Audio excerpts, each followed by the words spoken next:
Hello foodies. చాలా రోజుల తర్వాత మళ్ళీ ఒక రెసిపీతో వచ్చేసాను. ఇది బ్రేక్‌ఫాస్ట్ కమ్ స్నాక్ కింద కూడా తీసుకోవచ్చు. నేనిక్కడైతే వెంకటేశ్వర స్వామికి నైవేద్యం కింద ప్రిపేర్ చేశాను. వాటర్ బాయిల్ అయ్యే టైంలో సాల్ట్ ఇంకా పసుపు యాడ్ చేసి కొంచెం బియ్యం రవ్వ వేసి లో ఫ్లేమ్‌లో కుక్ చేసుకోవాలి. ఇది కుక్ అయిన తర్వాత ఏంటంటే కొంచెం పలుకులు అవ్వాలనమాట.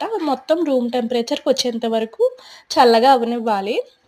ఈ ప్రాసెస్ అంతా కూడా కొంచెం పులిహోర ప్రాసెస్ లానే ఉంటుంది. కానీ టేస్ట్ అయితే చాలా వస్తుంది. నేనిక్కడ నైవేద్యంగా చేస్తున్నాను కాబట్టి నెయ్యితో చేస్తున్నాను కానీ నార్మల్‌గా అయితే ఆయిల్‌తో చేసుకుంటే చాలా వస్తుంది.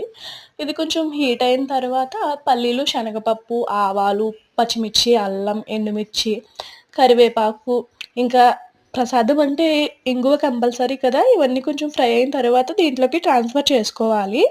ఈ పోపంతా కూడా చల్లగా అయిన తర్వాత నిమ్మరసం యాడ్ చేసుకొని మిక్స్ చేసుకొని తింటే ఎక్సలెంట్